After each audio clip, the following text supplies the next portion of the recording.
Chapter 1. The Selection Exam. The pounding sun was growing the slightest bit less intense. In this season, they could at least bear to work without rolling up their sleeves. Work's been getting a little easier lately, huh?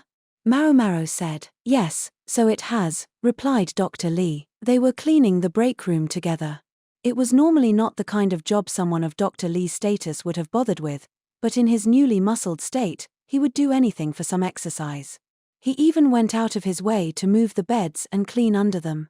He probably didn't even care about cleaning, he was just here to work his muscles. Work was getting easier because there were fewer fights among the soldiers. Maybe they had once again begun to recognize that the freak strategist was their common foe, or maybe their superiors had given them the evil eye, or maybe something that was causing the problem has been cleared up. Maomao thought. Whatever it was, she was grateful. Was Jinshi or someone like him responsible for taking care of it? Boy, but the break room sure did get dirty fast. In addition to sometimes having injured or sick people rest there, the physicians used it to take naps. That was all well and good, but not so much the sticks left over from late-night snacks of meat skewers, or she couldn't believe she was finding this a naughty book that had clearly been passed around. I remember using these as textbooks in the rear palace, she thought, thumbing through the pages and then leaving it on the table. If the book had an owner, he would presumably take it home with him, and if it didn't, well, someone might still take it home, and if no one claimed it, they would dispose of it. Watcha got there? A little personal reading. Nyang nyang. Maomao involuntarily backed away from the voice. There was only one person who called her Nyang nyang. Yes, Dr. Tianyu. Can I help you? She said. I never took you for the kind to read stuff like that, Nyang nyang.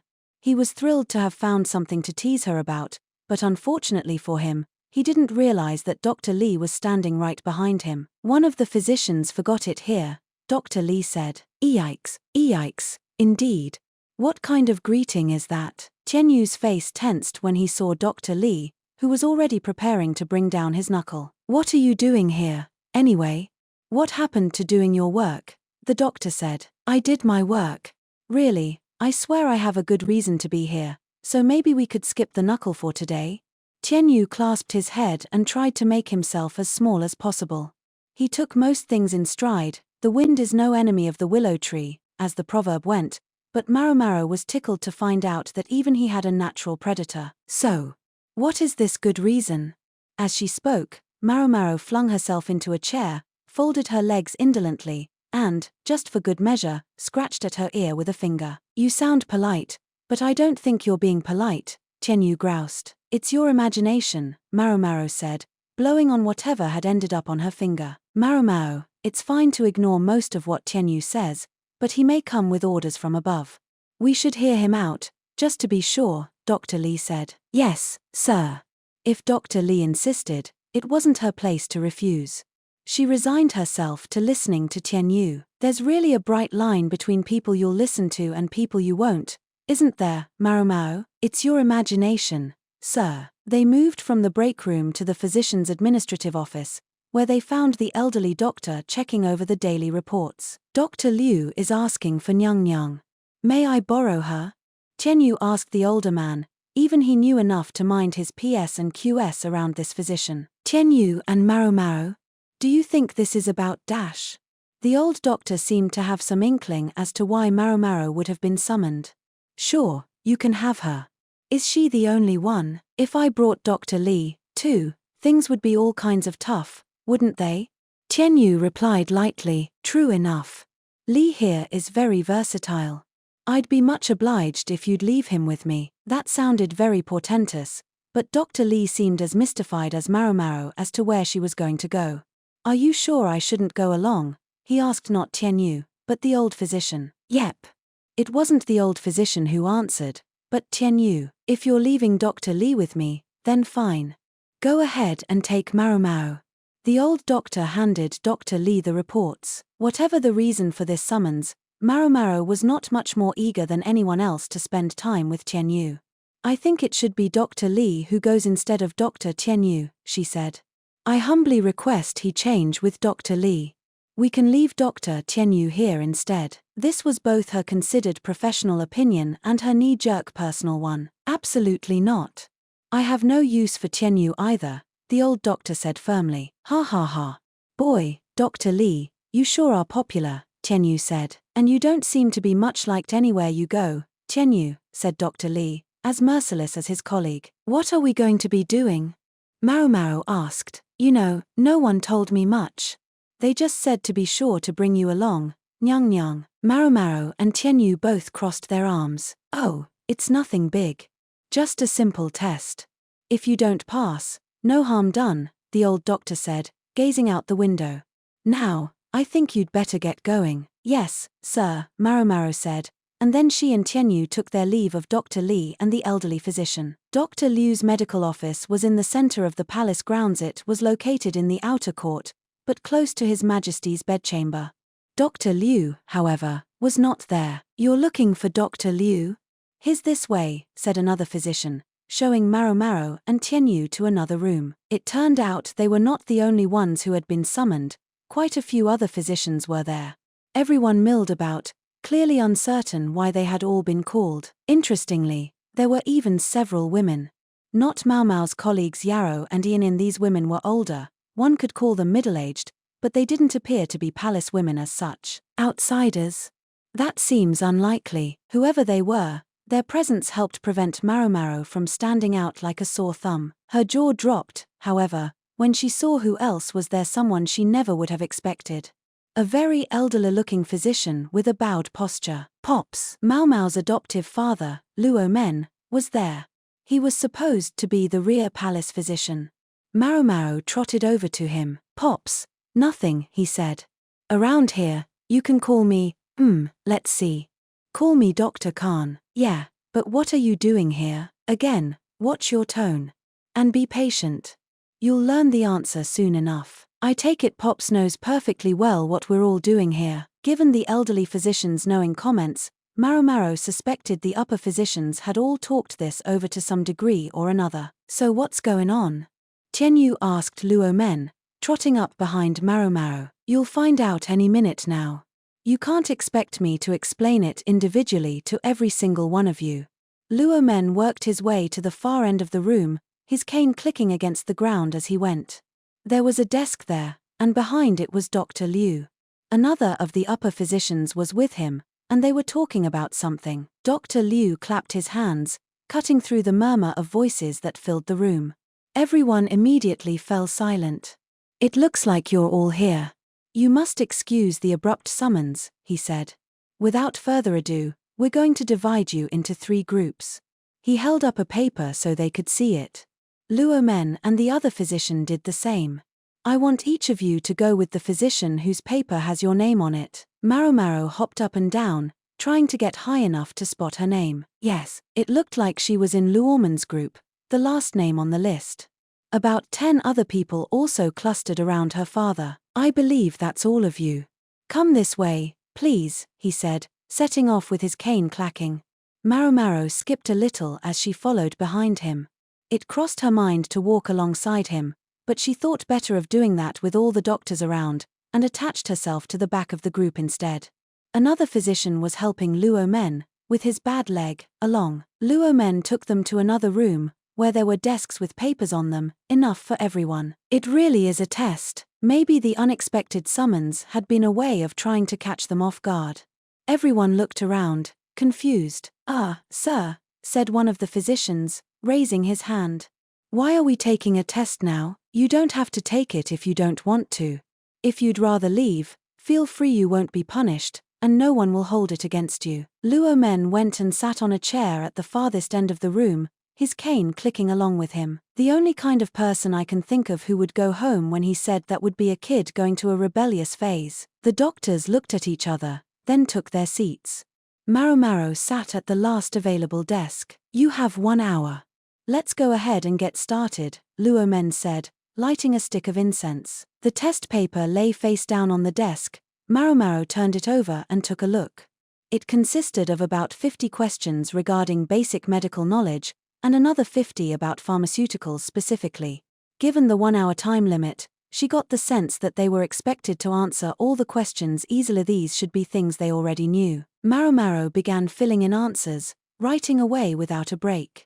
A few of the doctors were sweating. Occasionally someone would drop his brush or let out an audible groan, maybe they had written a word incorrectly. "All right, time's up," Luomen said. The hour had passed in the blink of an eye.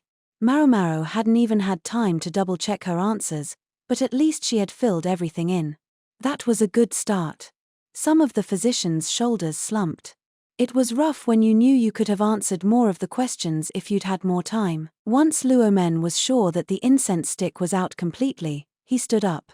All right, on to the next location. He started walking, and where should he lead them but toward the medicine storage room. The storage room was packed with medicine cabinets.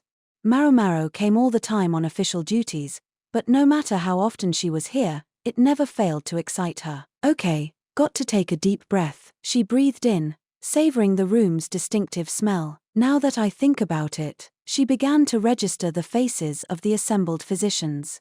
She didn't recognize all of them, but several were often assigned to manage the medicines in this room just like she was.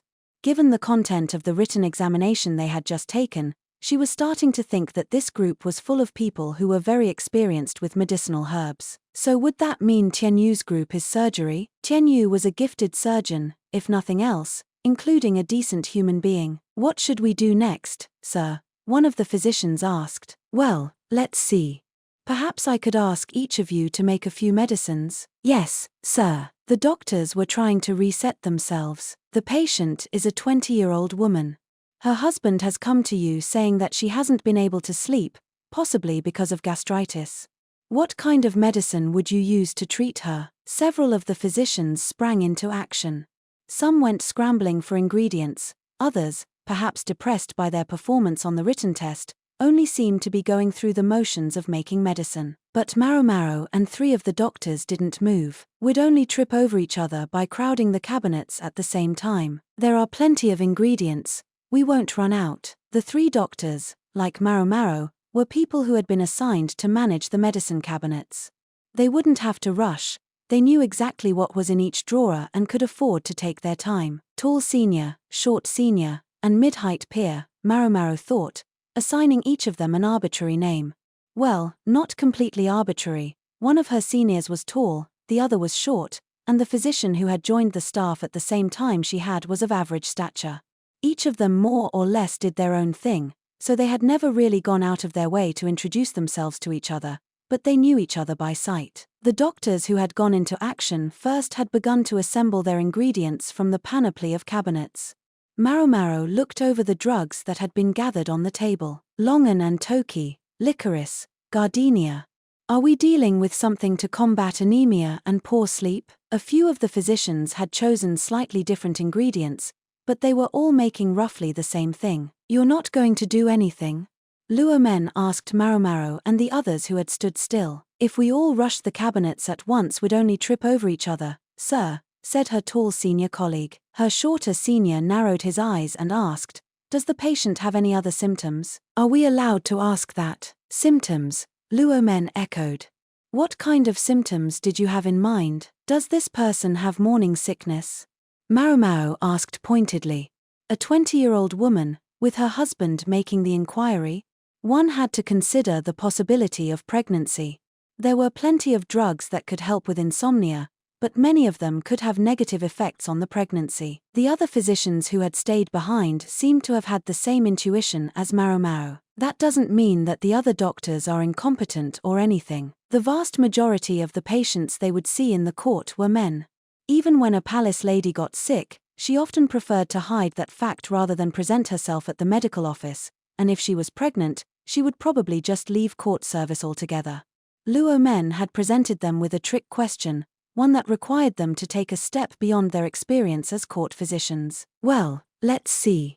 The husband reported nausea, so I think it would be wise to consider the possibility. Only then did Maomao and the other 3 finally move.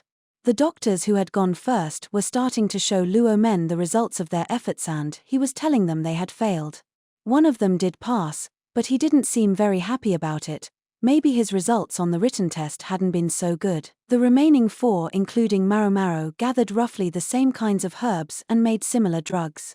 They each had their own particular way of going about it, but they came up with more or less the same thing. Time was short, however, and mid-height peer looked a bit rushed. Or maybe he was all too aware of the other doctors, the ones who had failed, watching them as they worked. Good, you three have the right answer. This one. Perhaps prepare it with a little more care, Luo Men said. Only mid-height peer was rejected. He hadn't had time to mix the ingredients properly. Yes, sir. I'll work faster, he said, disappointed but willing to acknowledge where he had gone wrong. Now, let's move on to the next problem, Luo Men said. He had them make several more medicines in much the same way. It was very characteristic of him to see what they could make on their own, rather than simply handing them a recipe and asking them to mix it. And he does love to set little traps. It was somewhat mischievous, yes, but then, patients often had trouble explaining their own symptoms clearly. Luo Men was conveying that it was good to be prepared to question what the patient told them. If only he was this careful about money, Maomao thought. He'd been officially hired as a physician, so she assumed no one was taking a cut of his rear palace salary, but maybe she would ask when she got a chance, just to be sure. I can, however, totally imagine him giving everything he owns to some random person in trouble that he passed by, which meant that if he never took a step outside of court, everything should be fine. Right. Maomao let these thoughts parade through her head as she made the medicine for the next problem. Luo Men went around observing not only their herbal knowledge, but the way in which they made their medicines. It was about more than what components one chose, it was how you handled them, how you mixed them together. He told us no one was required to take this test, but Maomao was very curious what task they would be put to if they passed. Next, perhaps you could see how much you can make within the given time.